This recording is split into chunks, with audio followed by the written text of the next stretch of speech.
Assalamualaikum warahmatullahi wabarakatuh. Halo Are Unusa, balik lagi bareng Hima di podcast Bangku Belakang, tempat cerita bermula. Nah, kali ini pagi-pagi yang luar biasa. Kali ini kita telah kedatangan sosok yang sangat luar biasa, karena saat ini kita akan membahas sesuatu yang lagi viral banget. Gak cuma di kancah nasional, bahkan di kancah internasional. Gak cuma di dunia pekerjaan, tapi di dunia perkuliahan. Kira-kira ada yang tahu gak tentang apa? Boleh banget dong sambil nunggu di komen-komen ya. Dan jangan lupa untuk subscribe juga, like, serta di-share ya teman-teman semuanya. Nah, bener banget, kali ini kita akan membahas terkait dengan seputar AI di bangku perkuliahan tentunya ya. Nah, sebelum itu aku juga bakalan nyapa teman-teman di kampus yang menjadi para pejuang nilai A ya. Kalian mengusahakan dengan berbagai cara. Nah, berhubung ada AI, ada yang pernah gak mengerjakan tugas itu pakai AI? Ngaku deh siapa ya, ngaku-ngaku di komen. Kira-kira kalian itu merasa terbantu atau malah merasa kalian itu berdosa banget pakai AI? Nah, langsung aja nih tanpa basa-basi kita sapa narasumber kita yang sangat luar biasa. Udah datang di hadapan kita semua. Beliau ini Pak Ahwani, betul nggak? Ya, betul. Nah, beliau merupakan salah satu dosen di Universitas Nahdlatul Ulama Surabaya. Yang kenal boleh dong di komen-komen. Barangkali beliau adalah dosen dari teman-teman semua ya, kayak gitu.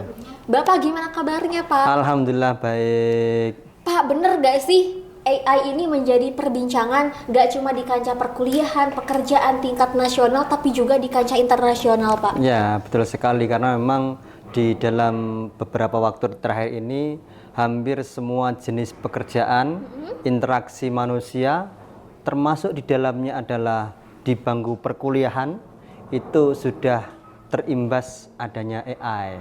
Wah, sudah terkontaminasi lah ya, Pak. Ya. Itu sekarang Dalam tanda tuh kutip.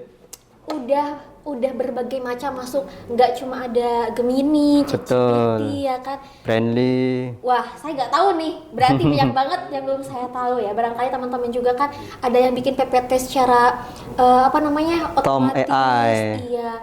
Nah, Pak, kira-kira kalau menurut Bapak itu ya, Bapak pro gak sih sama AI?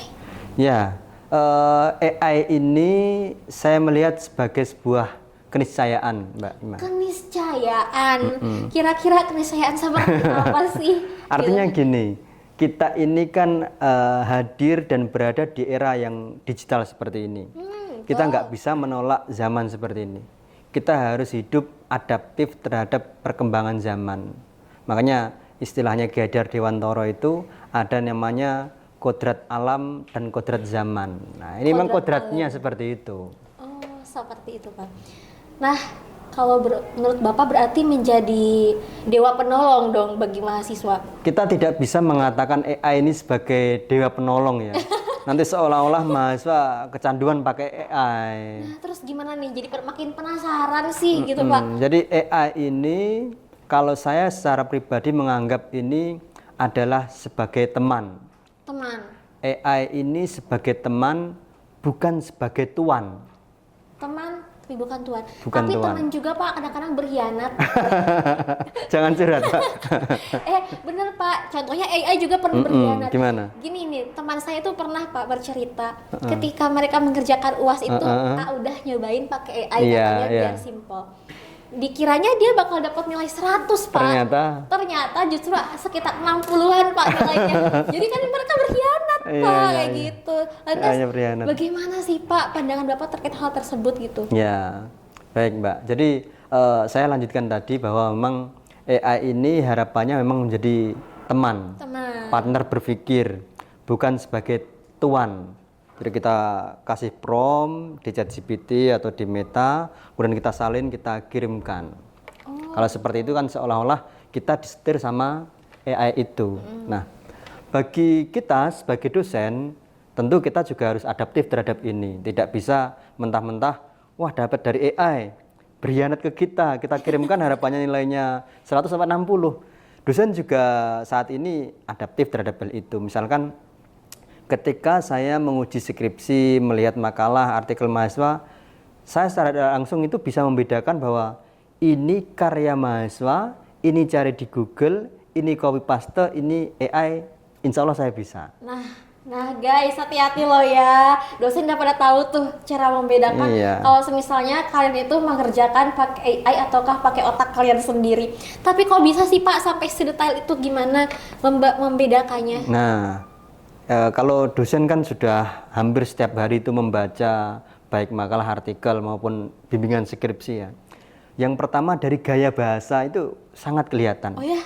Gaya bahasanya mahasiswa yang dalam tanda kutip buletisasi. Buletisasi gak tuh? Subjeknya di mana, predikatnya di mana, objeknya di mana. Terus tiba-tiba disuguhkan dengan kata-kata yang runut. Subjek, predikat, objek, titik, subjek, predikat, keterangan, objek. Itu sangat berbeda. Itu gaya-gaya pertama.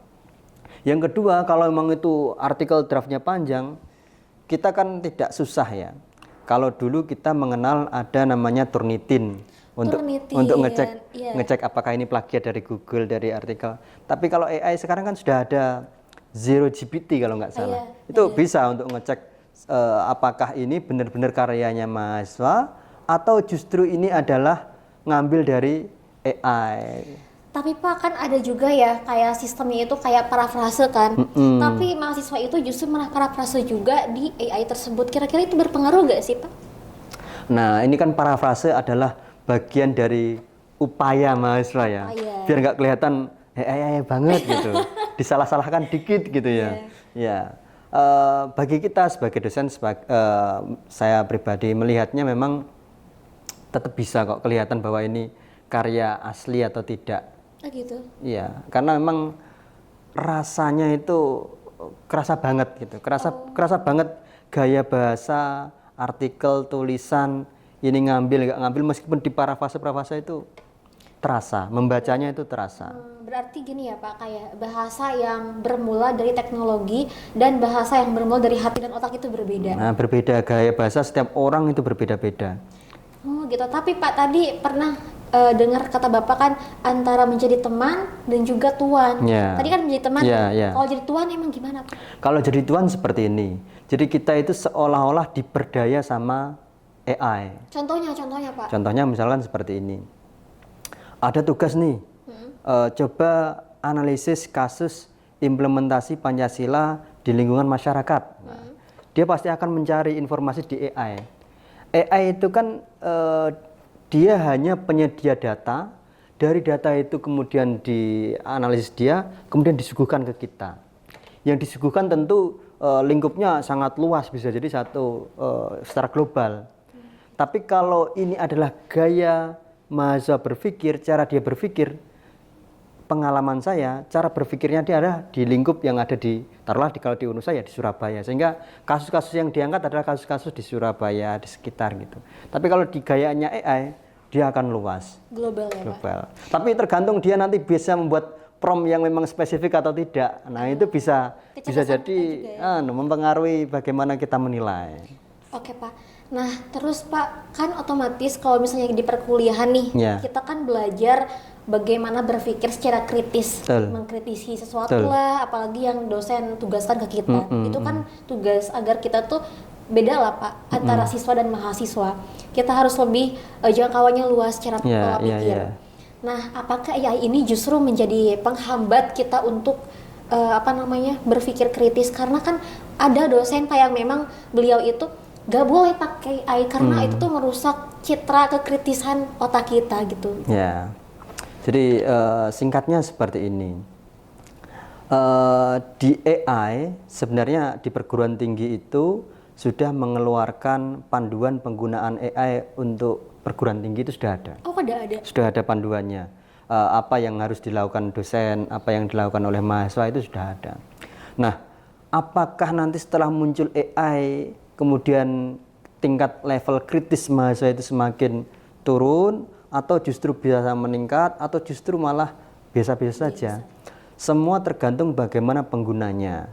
Kalau penggunanya tadi sebagai partner, teman, maka dia bisa menggunakan AI itu untuk kemudian disaring informasinya, dievaluasi, dikritisi, dipadukan dengan bagaimana cara berpikirnya, informasi yang telah didapatkan awal. Itu bisa dijadikan sebagai teman. Tapi kalau dijadikan sebagai tuan, ya dia memakan mentah-mentah, oh sudah dapat informasinya ini bagus ini, dia merasa bahwa AI ini lebih bagus dari otaknya dia, akhirnya dia minder, kalah. Akhirnya mohon maaf, otak ini kurang begitu terasah.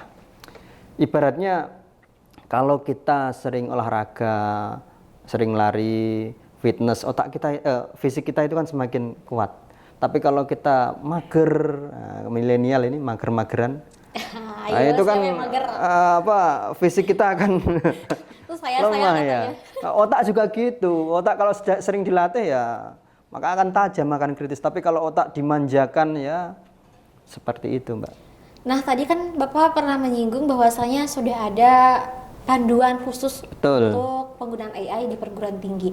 Kira-kira itu hanya diketahui oleh dosen atau memang diperuntukkan juga untuk mahasiswanya? Ya, panduan ini terbuka untuk umum, artinya tidak hanya dosen. Di situ juga dijelaskan bagaimana peran mahasiswa, apa yang perlu dilakukan mahasiswa, dan langkah-langkah yang sekiranya bisa mendukung supaya AI dan pendidikan tinggi ini bisa berjalan beriringan. Oh, beriringan. Nah, kira-kira Pak, dari tim dosen sendiri apakah sudah ada aksi untuk memberitahukan terkait dengan panduan ini kepada mahasiswa?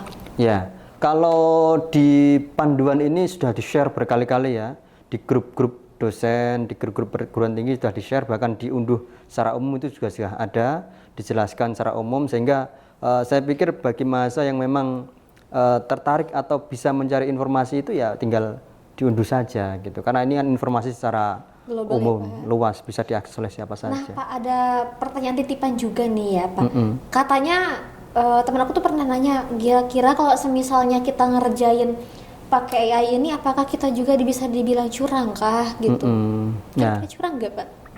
Oke, jadi di dalam penggunaan AI itu sama halnya dengan penggunaan Google di zaman dahulu sebelumnya gitu ya. Iya. Misalkan nih, saya meminta mahasiswa tolong buatkan artikel terkait dengan globalisasi atau pemanfaatan AI di era global. Ini mungkin sebelum ada AI, kita kan nyarinya lewat Google ya. Iya, betul banget. Nah, di Google itu terkadang ada informasi, tinggal copy, ditempel. Ini kan hampir sama polanya, hanya digeser, yang dulunya ngambil dari Google itu, website, WordPress atau apa itu, sekarang ngambil dari Meta, ChatGPT, Gemini, dan seterusnya. Nah, apakah ini curang atau tidak? Kalau kita ngambil itu, kemudian kita klaim sebagai milik kita, tentu ini tidak pas.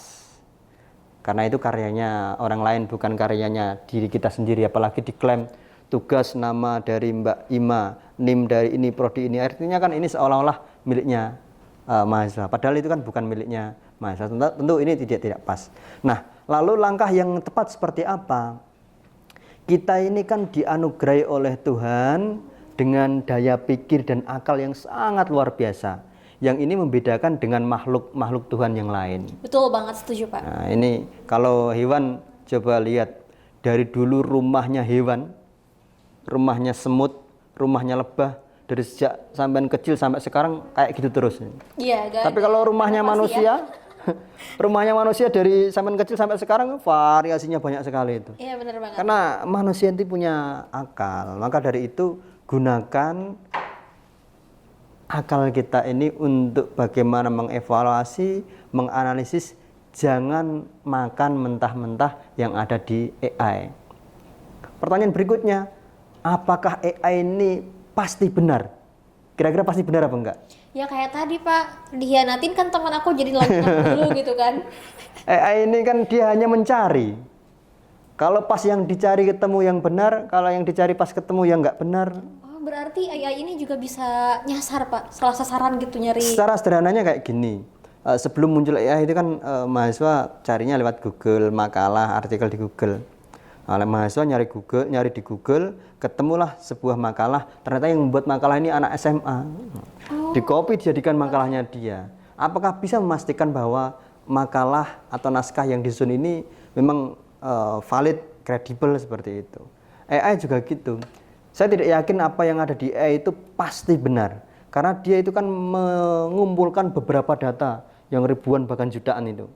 Nah, kalau dikumpulkan, diresum, bisa jadi ada yang memang tidak valid. Saya secara pribadi juga menggunakan AI, hanya tidak langsung secara mentah-mentah saya pakai. Saya lebih menggunakan sebagai partner. Bisa jadi pola pikir saya ini apakah benar atau salah, saya compare dengan AI, saya bandingkan gitu. Oke, karena Bapak ini pro dengan AI nih Pak. Kalau misalnya sudut pandang Bapak sebagai dosen ketika memberikan tugas di perkuliahan, kira-kira kan otomatis ada yang pakai AI atau ada yang enggak juga. Ya. Kira-kira penilaian dari sudut manakah untuk penilaian tugas tersebut, Pak? Ya, tentu setiap mata kuliah itu punya cara penilaian masing-masing. Evaluasinya tidak sama.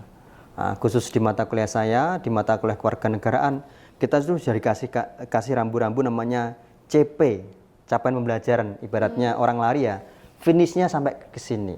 Jadi kalau sudah sampai finish sini berarti dia lulus. Kalau bisa belum sampai sini berarti belum lulus.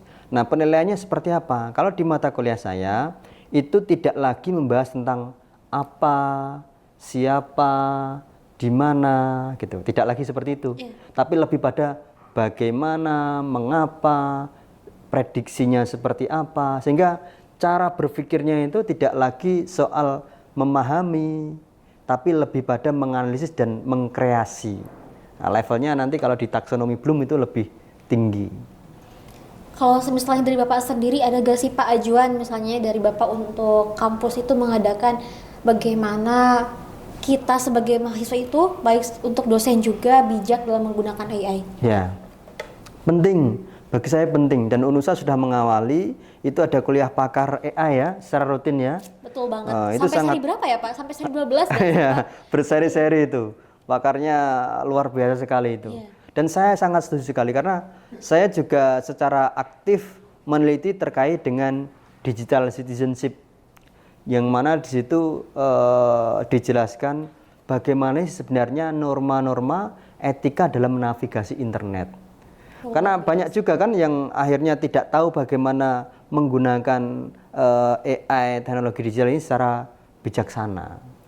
Iya betul banget, dan saya juga sebagai mahasiswa Bapak sangat mengapresiasi kepada kampus tercinta kita ya Pak. Itu udah sampai seri ke-12 Pak. Betul. Saya mengikuti dari seri 1 sampai 12 tentang kuliah pakar AI.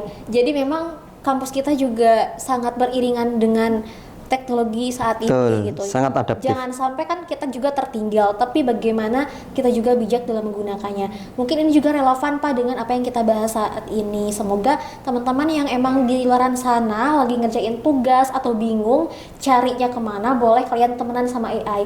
Tapi ingat, kalau udah temenan kan pasti kita juga bakal ada marahan lah ya. Gak semuanya itu AI juga tahu segalanya, dia bukan dewa lah ya Pak tadi. Betul. Juga, tapi juga teman kita kayak gitu.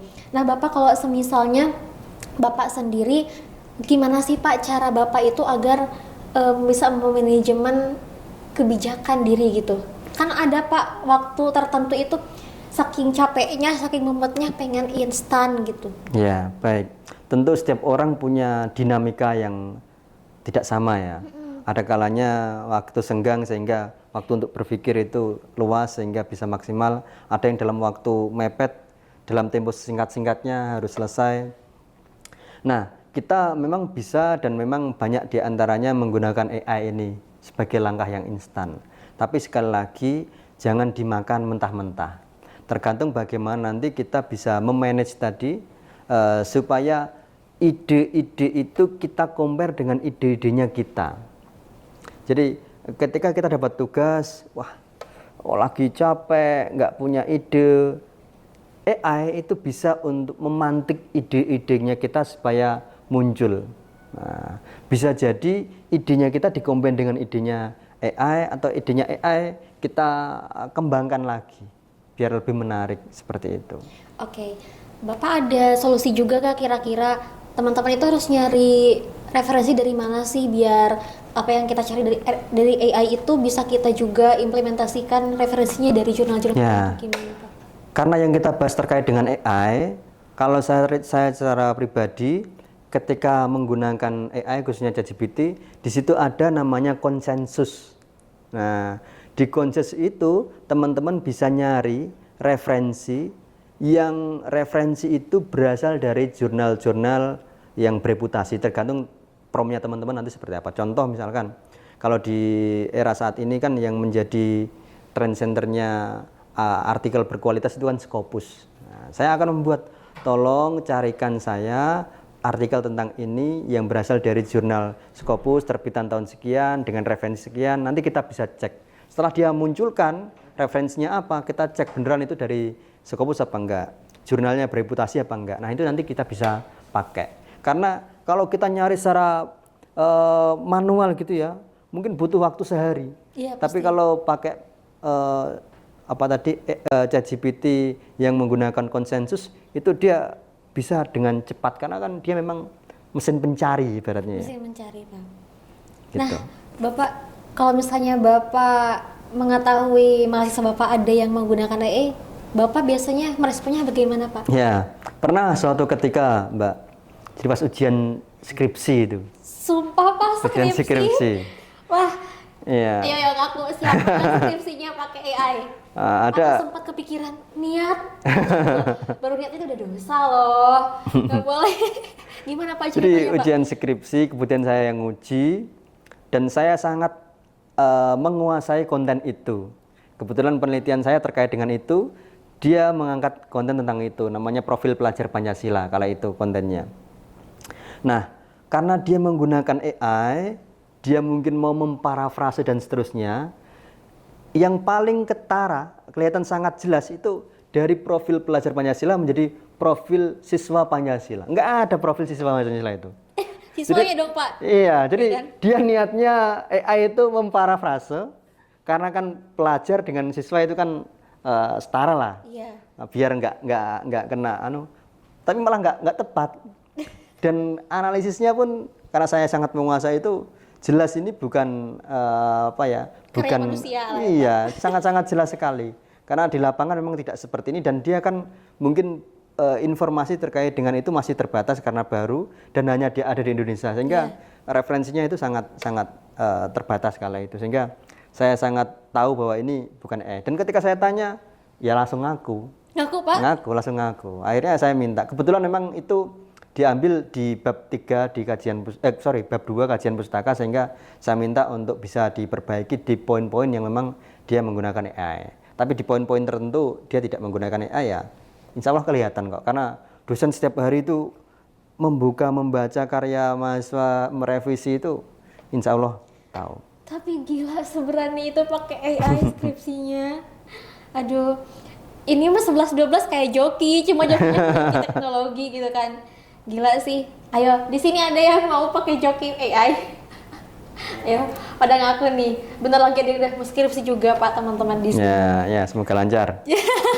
Jangan sampai lah ya. Boleh lah kalau jadi teman kayak tadi. Ya, jadikan teman. Ngopangnya sama AI gak apa-apa. Tapi kalau misalnya skripsinya AI yang ngerjain, enggak deh ya, jangan ya. Jangan, nggak boleh. Nah Pak, selain kita berbincang seperti ini, ada juga segmen lainnya Pak, namanya itu setuju atau tidak setuju. Nanti teman-teman bakal bantuin ada ininya ya Pak, propertinya kayak gitu. Nanti kalau misalnya saya tanya, Bapak tinggal angkat aja setuju atau tidak setujunya. Nanti tinggal dikasih jawaban aja Pak, kayak gitu. Terus di segmen terakhir nanti ada pertanyaan Pak dari mahasiswa di luar. Nanti ditampilkan juga videonya kayak gitu. Boleh dibantu teman-teman? Nah, apa setuju nggak setuju? Fakta gosip. Like dislike. Ya, menarik, dan ini debatable ya penggunaan AI itu. Jadi bisa jadi satu orang, satu kasus bisa disikapi oleh berbagai macam pihak. Sambil nunggu ini ya. Jadi lahirnya AI ini saya pikir hampir sama seperti lahirnya kalkulator. Gimana Pak emang dulu pas kalkulator? Jadi ketika kalkulator muncul itu kan orang berpikir, wah nanti kalau muncul kalkulator orang nggak mau berhitung dong. Orang nanti nggak mau berpikir bagaimana menghitung ini. Nah, orang skeptis terhadap lahirnya kalkulator itu. Menganggap nanti nggak mikir, orang nanti nggak mikir. Tapi sekarang yang kita rasakan, terbantu. Orang hampir semuanya pakai kalkulator kan, iya, betul, untuk menghitung. Tapi orang yang pakai kalkulator juga bisa menghitung secara manual. Niatnya apa? Untuk lebih memudahkan. dan kalkulator lebih akurat. Akhirnya kita harus bisa hidup berdampingan lah, intinya seperti itu. Iya, begitupun dengan awal mula dulu pakai Google ya Pak. Iya. Itu saya itu masih kelas 2 SD kalau nggak salah. Awalnya memang gitu, nggak boleh pakai Google, nggak boleh pakai Google. Nanti kamu nggak bisa mikir katanya gitu. Justru itu kan merupakan cakrawala kita untuk membuka jendela dunia. Mungkin AI juga bisa dijadikan seperti itu ya teman-teman. Iya. Mungkin ada juga yang pengen curhat di seputar AI di kolom komentar, boleh banget. Yang pernah ngerjain UASnya pakai AI, ayo siapa ngaku? Atau yang misalnya bikin makalah Pak, bikin makalah latar belakangnya suruh AI, urusan masalahnya gitu. Terus nanti biasanya tuh Pak ini masukin jurnal yang emang nggak sesuai Pak, yang penting ada jurnalnya. Ada loh Pak yang kayak gitu. Iya, termasuk Mbak sendiri, Mbak Ima. Oh saya Pak pernah Pak, pernah dulu itu belajar bikin makalah kan ya Pak, nggak tahu mesti gimana Pak, pernah. Tapi kalau saya itu nggak pernah kalau misalnya masukin jurnalnya nggak sesuai. Bahaya Pak. Kalau di keperawatan sendiri itu kita bikin makalah emang wajib bawa ada sumbernya, langsung. betul. Apalagi dosennya itu ada Pak, kalau misalnya kita dari buku nih, bukunya dibawa pas presentasi, kayak gitu. Pak langsung aja nih, udah siap ya Pak? Oke, siap.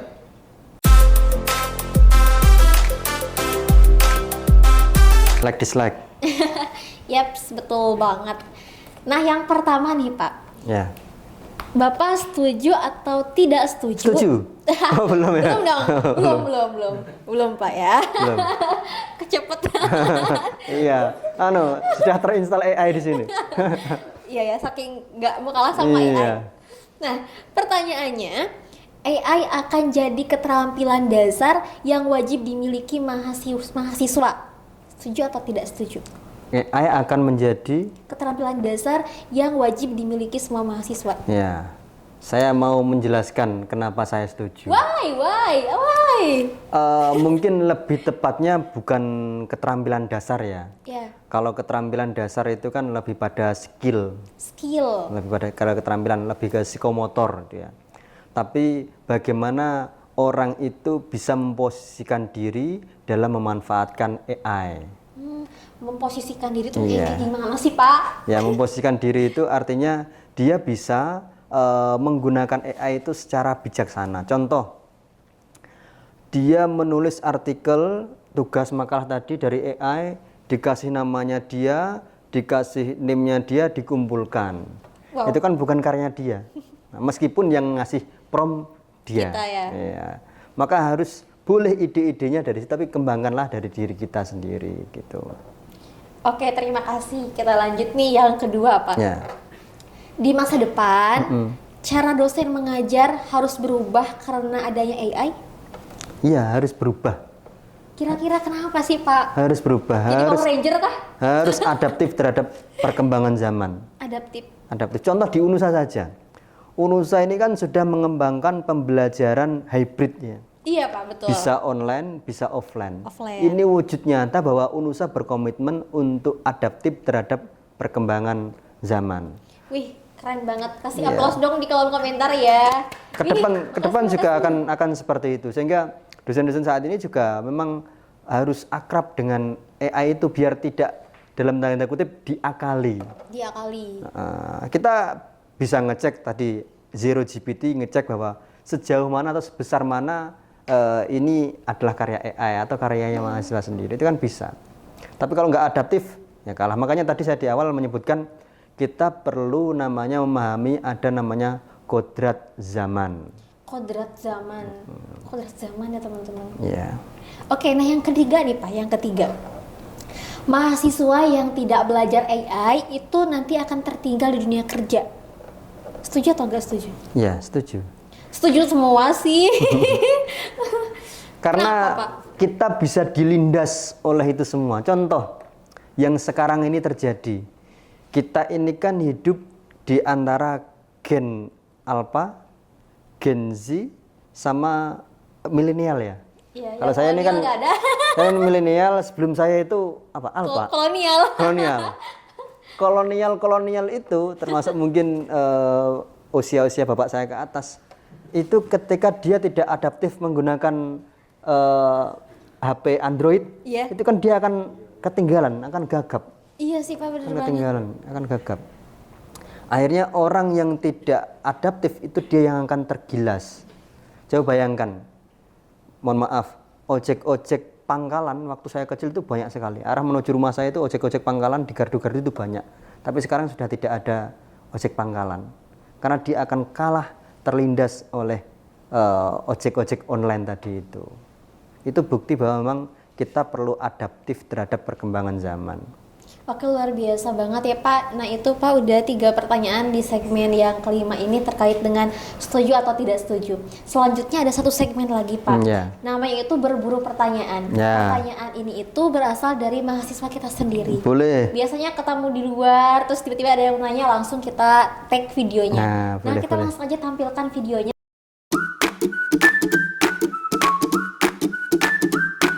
Assalamualaikum warahmatullahi wabarakatuh.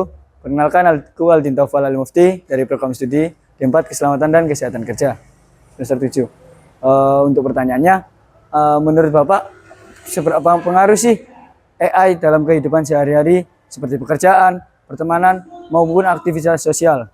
Apakah menurut Bapak AI ini dapat mengganti peran manusia?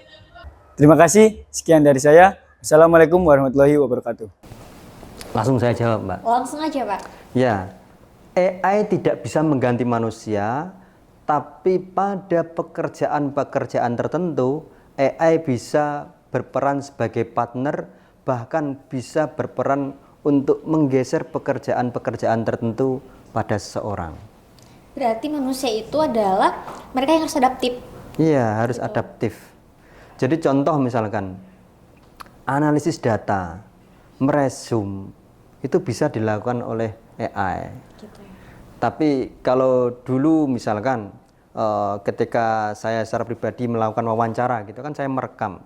Hasil rekaman itu harus saya ketik ulang di Word, kemudian saya paparkan. Tapi setelah ada AI, record itu saya putar, AI itu bisa ngetik sendiri kan.